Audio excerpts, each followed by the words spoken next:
So here we are with stage or part 2 of the covering of the Adler 32 case. You can see I've actually covered the sides already, and I did the two sides separately,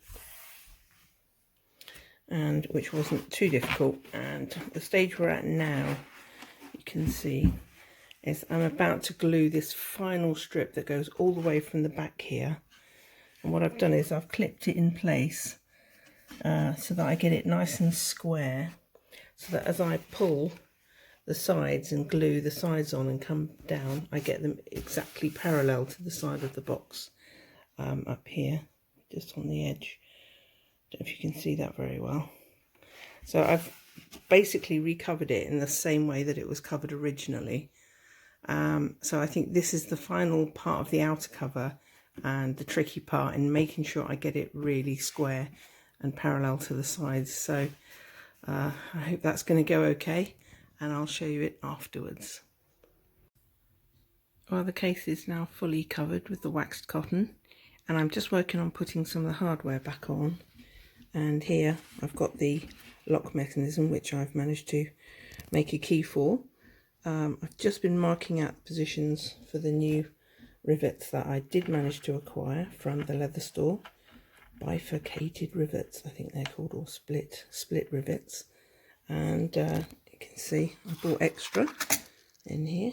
I managed to get some bigger ones for the handles and slightly slimmer ones for the locks. I did buy some extra ones, and the key that I've managed to sort of make for the lock, so I'm very pleased about that.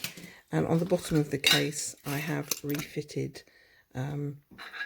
some of the new studs on the bottom. The taped ones are the originals, and they were okay, but honestly, when you can get new ones, didn't need to polish those up. That was worth doing that, so that's those ones. And very pleased now. So I'm just marking out the positions, and I'm going to use this little hand drill just to help make the holes a bit easier, so I don't have to thump and lump those rivets in with a hammer too much, because you know, I've fixed the back, I've put wood glue filler, and it looks much tidier now. So I'll just try and put those in carefully, and I'll come back when all the hardware, including the handle, has been fitted. Finally, I've managed to get all the hardware back onto the case after recovering the exterior of it.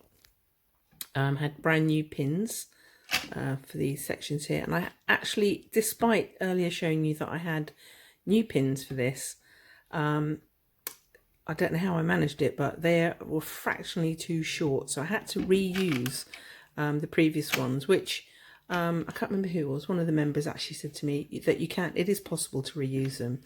And of course I straightened them out, polished the tops up a little bit, and thank goodness was able to, because I couldn't get to the shop today, and I'm not even sure they would have had longer ones.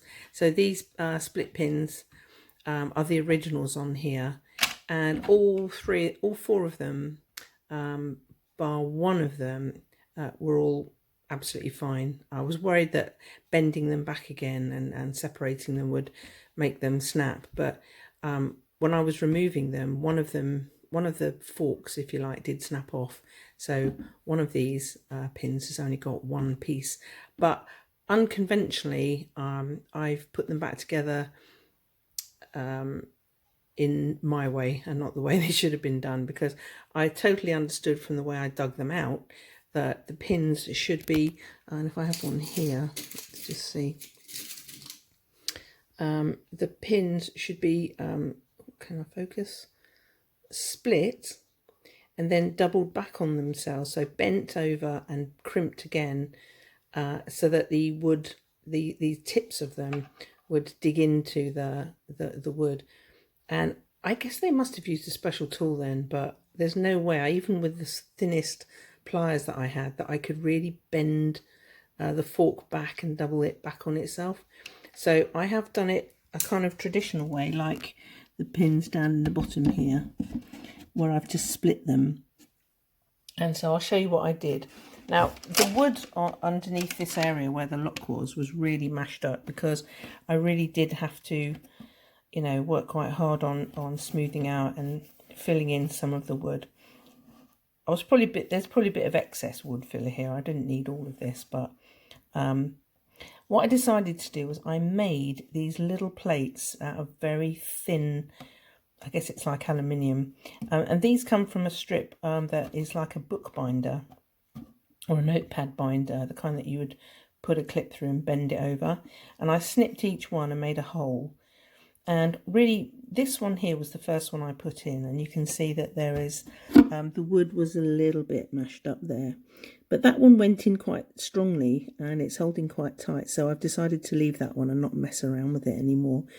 But with the rest of them, and 2 of the pins for the lock, I decided to punch a hole in this little piece of thin aluminium, and thread the pin through, and as you can see, just fold them and spread them apart. So really they're pulling on this plate, this kind of plate or washer, rather than the fragile wood, because I think the wood is not perfect. You know, it's been beaten up a little bit. And I've done that on all of them, bar these 2 up the top here, because I don't really think they need it. There's not stress on the lock. These 2 are for the lock here. So for the handles, 3 out of the 4 are kind of reinforced in a way with these little plates, and it's so thin. My intention is to cover sorry, this area here with black felt, because A, I think it would look nice, and B, it's going to cover up all this mess. And if anybody ever wants to take this off in the future, or I need to take the handle off, then I don't need to mash up the wood again. I just need to fold those out. So I think that actually works. And I'm going to cover all this tricky, complicated area with black felt in a neat way, and the same for this bottom end where the studs are. And then I've got something else I think rather nice to line the case with. So I hope you didn't mind seeing that. I'm super happy with the finish of the case. It's all covered. It went on very nicely. I was a little bit generous in a few spaces. When I was spraying the case with adhesive, you'll notice underneath the fabric there's some little spots, because I was a bit careless and there were drips, and I should have kind of leveled out the drips. And I've slowly been washing that with warm water. I don't know if that's going to go away. I'm a bit sad about that, because I would have liked a cleaner job than that. And certainly it's much better on the sides. I didn't do that on the sides when I was sticking it. But a little bit careless with the glue. So if you ever do this yourself, be careful to... I mean, I used spray adhesive. Maybe it would have been better if I'd used a PVA type glue and spread it on more carefully. But overall, I'm very pleased with how it's finished at the moment, and it's certainly a lot stronger than it was before. So the next part of this project is working on the lining, the inside. Well, I've done it. I've finally finished refurbishing, doing a full restoration of this case, wrapped in black waxed cotton, with some new fittings, some stronger fittings. If you've seen from the previous video, I've been able to replace some of the fixings and the hardware, but I just wanted to show you the finished product inside. Yep, I guess the paper gave it away a little bit. I found this paper in an art shop and I absolutely couldn't resist covering it. It's actually a decorative wrap. It's really, really strong paper, and it's by this company. I think I can show you down here. Cavallini Papers. It seems like Italian paper printed in Korea. So hopefully if any of you are interested, you might be able to get hold of it. But when I saw this paper, and it cost me about €5 per sheet, I bought 4 sheets in the end. I knew that that's what had to be on the inside of this cover. Purists might think, you know, it doesn't look good. It should have been kept with the original dark, I think it was a dark green paper. But, you know, I loved it, and I thought it was very sort of in keeping and fitting with this machine. And some of the adverts in there are really, really cool. You know, if you've got any of these machines, you might like to try and get your hands on some of this paper. But isn't that cool? Look at that royal there. It's easy to type. No, it isn't. Not when you see me typing. And that originally is the back of the lock, and I was going to put felt on that, but I just persevered with the paper, and I hope you think it looks nice and neat. I just used PVA glue on the paper, and it went on really well. But I did want to have felt on the bottom, because if you remember, the original paper base was really scuffed up. So this is actually quite thick felt on the bottom, and if anything comes away, or it protects the back of this machine, because really this is beautiful on the back of here. There's no marks on it at all. So I want to try and preserve that. Such a lovely machine that I got for €1 at a church flea market, and managed to get it back to working order, and it's got a lovely snappy action to it. You may remember that I recovered the baseboard, and with the same black wax cotton, so it's all very neat now.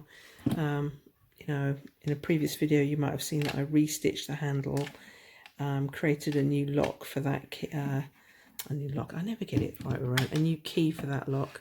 If you see here, what I did was I reinforced the back here with some more wax cotton, because that part of the lock comes through there. So I think that looks really, really neat now, and I'm really, really happy with how the case turned out. So that's the end of that project. I don't know what I'm going to do next, find something else to strip down and fix and recover, but I hope you really enjoyed watching that. Thanks for watching the videos, and I think that's a fitting end to this lovely machine, and I'm super chuffed. I learnt a lot doing it, made a few mistakes along the way, but that's how you learn, isn't it? So you know, if you've got a tatty old case and you think it, you know, you want to smarten it up, have a go. It's time consuming, I'm not lying, but very, very satisfying. So I hope you enjoyed that. Thank you.